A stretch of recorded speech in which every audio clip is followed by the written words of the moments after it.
I was told I'd never lead. Too young, too inexperienced, too female. But one moment changed everything. When a client said my name with confidence, everything shifted.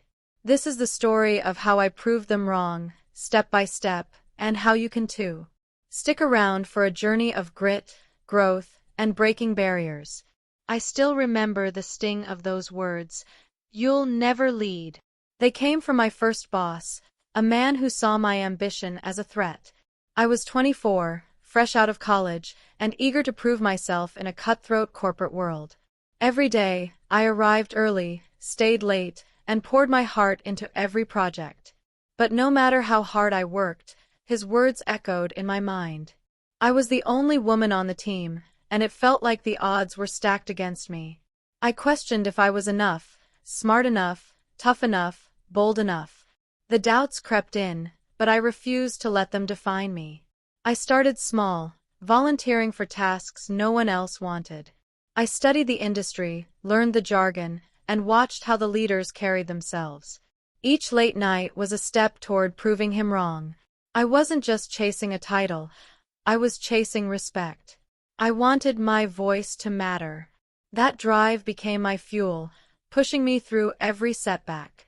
By the end of my first year, I'd earned a small win, a nod from a senior colleague. It wasn't much, but it was a start. It was proof I could be more than what they expected. The corporate ladder felt like a maze designed to keep me out. Meetings were battlegrounds where my ideas were dismissed before I could finish. I'd pitch a strategy, only to hear, "Let's hear from someone with more experience." It wasn't just my boss now. It was the culture. I watched less qualified colleagues get promotions while I was told to wait my turn. But waiting wasn't in my DNA. I started seeking mentors outside my team, people who saw potential instead of limitations. One mentor, Sarah, taught me to speak with conviction, to own the room even when I felt small. I practiced her advice in front of a mirror, refining my tone and body language. Slowly, I started holding my ground in meetings. I'd counter interruptions with calm, firm responses. I began to notice heads turning when I spoke. It wasn't easy. Every step felt like a fight. But each small victory built my confidence. I was learning to navigate the maze, one turn at a time. My first big break came unexpectedly. A major client project landed on our team's desk, and no one wanted to touch it. It was high risk, with tight deadlines and a demanding client. I saw it as my chance. I volunteered to lead the research phase, even though I'd never done it before. My boss smirked, expecting me to fail. I spent nights poring over data, cross-referencing market trends, and crafting a plan. I reached out to colleagues for input, building alliances across departments. When I presented my findings, the room was silent, not out of doubt, but respect. The client loved it. For the first time, I felt seen. My boss didn't say much, but his silence spoke volumes. I'd proven I could handle the pressure. That project became my calling card, a signal that I was ready for more. But success didn't erase the skepticism. Some colleagues still whispered that I was too green for leadership. I heard it in the break room, saw it in their side glances. It hurt, but I used it as motivation. I enrolled in a leadership course after hours, balancing work and study. I learned about emotional intelligence, strategic thinking, and team dynamics. I applied those lessons daily, mentoring junior colleagues and sharing credit for wins. Slowly, I built a reputation as someone who got things done. I wasn't just working for myself anymore, I was lifting others up. That shift changed how people saw me. They started coming to me for advice, not just orders. I was becoming a leader, even if no one gave me the title yet. The turning point came during a company-wide meeting. We were pitching to a new client, a big name in the industry. My boss was leading, but he fumbled the numbers. I knew the data inside out. I'd prepped the slides. When he hesitated, I stepped in, calmly correcting the figures and explaining the strategy. The client's CEO leaned forward, intrigued. I kept going, weaving in insights from my research. The room felt electric. When the meeting ended, the CEO shook my hand and said, "You've got a sharp mind." My boss was stunned. For the first time, I felt the weight of his words, "You'll never lead," start to fade. I wasn't just proving myself to him anymore. I was proving it to myself. That moment didn't magically change everything. The doubts still lingered, both from others and within me. But I was learning to trust my instincts. I started taking bigger risks, like pitching bold ideas to senior leadership. Some were shot down, but others stuck. I learned to handle rejection without taking it personally. Each no was a lesson, not a failure. I also began building a network outside the company, attending industry events and connecting with other women in leadership. Their stories inspired me. They'd faced the same barriers and come out stronger. I realized I wasn't alone in this fight. That sense of community gave me the courage to keep pushing forward. My next challenge was leading a cross-functional team. I was assigned to oversee a project with members from marketing, finance, and tech. They were older, more experienced, and not thrilled about reporting to me. I had to earn their trust fast. I started by listening, asking for their input, and showing I valued their expertise. I set clear goals and kept everyone aligned. When conflicts arose, I mediated with fairness, not ego. The project was a success, and the team thanked me for my leadership. It was the first time I heard that word applied to me. I wasn't just managing, I was inspiring. That project showed me I could lead, no matter who doubted me. The client meeting that changed everything came a year later. We were pitching to a Fortune 500 company, and the stakes were sky high. My boss was supposed to present, but he called in sick last minute. I was thrown into the spotlight. I spent the night before prepping, memorizing every detail. When I walked into that boardroom, I felt the weight of every doubter's voice. But I also felt ready. I delivered the pitch with confidence, fielding tough questions with ease. The client's VP stopped me mid-sentence and said, "You're the one we want leading this." My name was on their lips, not my boss's. That moment was my turning point. After that meeting, things shifted. My boss couldn't ignore me anymore. Colleagues started seeking my input on major decisions. I was invited to strategy sessions I'd never been part of before. But the real change was internal. I stopped seeking validation from others. I knew my worth, and I carried myself differently. I wasn't just proving them wrong. I was building something bigger. I started mentoring other women in the company, sharing the lessons I'd learned. I wanted them to know they didn't have to wait for permission to lead. That mission became my purpose, bigger than any title. Looking back, I realized leadership isn't about a corner office or a fancy title. It's about showing up, even when the odds are against you. It's about taking risks, learning from failures, and lifting others up. I was told I'd never lead, but I did, because I chose to. That client saying my name was a spark, but I was the one who kept the fire burning. Every late night, every rejected idea, every small win led me here. I'm still learning, still growing, but I know one thing for sure. I'm a leader. And no one can take that away from me. The journey didn't get easier after that client meeting. If anything, the expectations grew heavier. Suddenly, I was the go-to person for high-stakes projects, and the pressure was intense. I had to learn to manage stress without letting it show.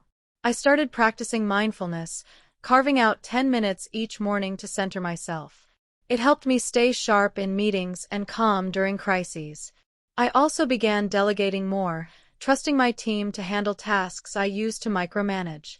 That shift freed me up to focus on strategy, not just execution. It was a new kind of leadership, one that required me to let go as much as to take charge. My team noticed the difference, and their respect grew. I was no longer just proving myself. I was building a legacy. One of the hardest lessons was learning to say no. Early on, I said yes to everything, afraid to miss an opportunity. But that stretched me thin, and my work suffered. A mentor told me, saying no is a leadership skill. I started setting boundaries, prioritizing projects that aligned with my goals. It wasn't easy. Some colleagues took it personally. But I learned that clear boundaries earned respect, not resentment. I also started advocating for myself, asking for resources and support when I needed them. That boldness paid off. My projects got bigger budgets, and my team got more headcount. I was shaping the work, not just doing it. That shift felt like true power. I also faced moments of self-doubt, even after my successes. Imposter syndrome crept in, whispering that I didn't belong in leadership. I'd lie awake at night, replaying meetings and questioning my decisions. To combat it, I kept a journal of my wins, big and small. Reading it reminded me of how far I'd come. I also leaned on my network, calling mentors when I needed perspective. They'd remind me that even the most seasoned leaders feel doubt. It's what you do with it that matters. I started reframing my mistakes as growth, not failure. That mindset helped me take bolder risks, knowing I could recover from setbacks. My next big test was leading a failing project. It was a mess when I inherited it. Missed deadlines, low morale, and an unhappy client. I could have passed it off, but I saw it as a chance to prove myself again.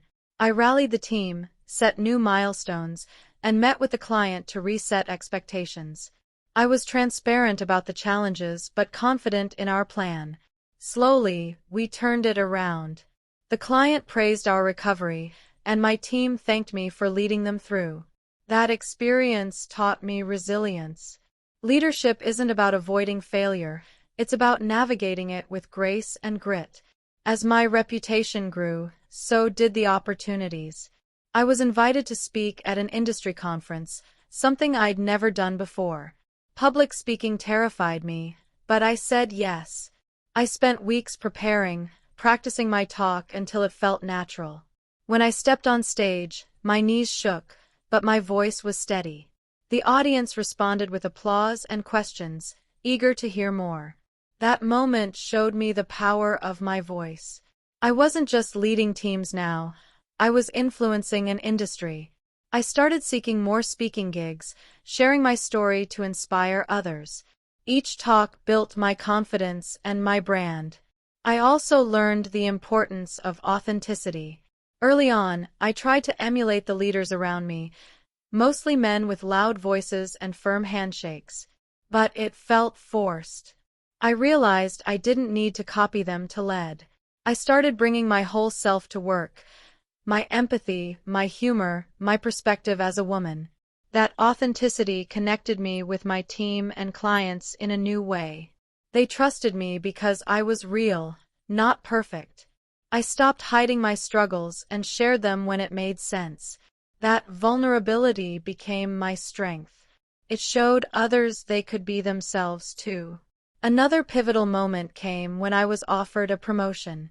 It was the role I dreamed of, but it meant relocating to a new city. I had to weigh my career against my personal life. I talked it over with my family and mentors, grappling with the decision. In the end, I took it. The move was hard, but it opened new doors. I was now leading a larger team, with more responsibility and visibility. I leaned on everything I'd learned: resilience, authenticity, strategic thinking. The role stretched me, but it also showed me how much I could handle. I was no longer the young woman told she'd never lead. With the new role came new challenges. I was managing people who'd been in the industry longer than I'd been alive. Some respected me, others tested me. I had to prove myself all over again. I focused on building relationships, learning their strengths, and aligning them with our goals. I also made tough calls, like reallocating resources or addressing underperformance. Those decisions weren't popular, but they were necessary. I learned that leadership sometimes means being the bad guy. But I also learned to communicate those choices with empathy, ensuring my team understood the why behind them. The client who said my name became a regular partner. They requested me for every project, trusting my judgment over my bosses. That trust felt like a badge of honor. I built a relationship with their team, learning their needs and delivering results. They became advocates for me, recommending me to other clients. That network effect was powerful. It showed me the value of relationships in leadership. It wasn't just about what I did, but how I made people feel. I started investing more in those connections, both inside and outside the company. They became my greatest asset. By this point, I was no longer defined by "you'll never lead." I'd rewritten that narrative. But I didn't forget where I started. I made it a point to mentor young women entering the industry, sharing the tools and mindset that helped me. I told them about the client who said my name, about the nights I doubted myself, about the risks that paid off. I wanted them to know leadership isn't given, it's earned. I also pushed for diversity in our hiring, advocating for people who, like me, were underestimated. That mission gave my work meaning beyond my own success. It was about changing the game for others. The corporate world was still tough, but I was tougher. I'd learned to navigate politics, sidestep traps, and seize opportunities. I wasn't perfect. I made mistakes, misjudged situations, and sometimes burned out. But I kept going. Each challenge taught me something new about myself and leadership. I started setting bigger goals, like influencing company strategy at the executive level. I pitched ideas to the C-suite, backed by data and confidence. Some were adopted, others weren't, but I was in the room. That was a victory in itself. I was no longer on the sidelines. I was shaping the future. One of the proudest moments came when I led a company-wide initiative. It was a bold plan to streamline operations, and it required buy-in from every department. I spent months building consensus, addressing concerns, and rallying support. When we launched, it was a success. Costs dropped, and efficiency soared. My name was attached to that win, and it echoed across the organization. Colleagues who once doubted me now sought my advice. I'd become a trusted voice, not just a worker bee. That initiative showed me the impact a leader can have when they think big. But leadership isn't just about wins. It's about how you handle the losses. A major project I led hit a snag, a vendor failed, and we missed a deadline. The client was furious, and my team was demoralized. I took responsibility, owned the mistake, and worked with the client to rebuild trust. I also rallied my team, reminding them of our shared goal. We pulled through, delivering a revised plan that exceeded expectations. That experience taught me that leadership is about accountability. It's about standing tall when things go wrong and finding a way forward. I also learned to celebrate the small wins. Early on, I was so focused on big goals that I overlooked the daily progress. Now, I make it a point to recognize my team's efforts, whether it's a well-crafted report or a tough problem solved. Those moments build morale and loyalty. I also celebrate my own wins, no matter how small. Keeping that journal of successes helped me stay grounded. It reminded me that every step forward counts. That mindset kept me motivated, even on the hardest days. It's a habit I now share with everyone I mentor. The client who said my name became a symbol of my journey. Every time I doubted myself, I remembered that moment, their confidence, their trust. It pushed me to keep going, to take on bigger challenges. I started seeking out clients who valued bold ideas and strong leadership. Those partnerships were game changers. They gave me a platform to shine and a network to lean on. I also learned to say my own name with pride, introducing myself with the confidence I'd earned. That shift was subtle but powerful. It changed how people saw me. As I grew, I realized leadership is a muscle. You build it through action, reflection, and repetition. I kept refining my skills, reading books, attending workshops, and seeking feedback. I wasn't afraid to hear criticism. It helped me grow. I also stayed curious, always asking how I could do better. That mindset kept me from getting complacent. I wanted to be a leader who evolved, not one who rested on past wins. My team noticed, and it inspired them to grow too. Together, we were building something unstoppable. One day, I got a call from that first boss, the one who said I'd never lead. He was now at another company, struggling with a project. He asked for my help. It was surreal. I could have said no, but I didn't. I offered advice, shared my approach, and wished him well. That moment wasn't about gloating, it was about closure. I'd moved beyond his words. I was leading, not just for myself, but for everyone who'd been told they couldn't. That call was proof I'd rewritten my story. And I was just getting started. Now, I'm focused on the future. I'm building a vision for my team, my company, and my industry. I want to create spaces where everyone has a chance to lead, no matter their background.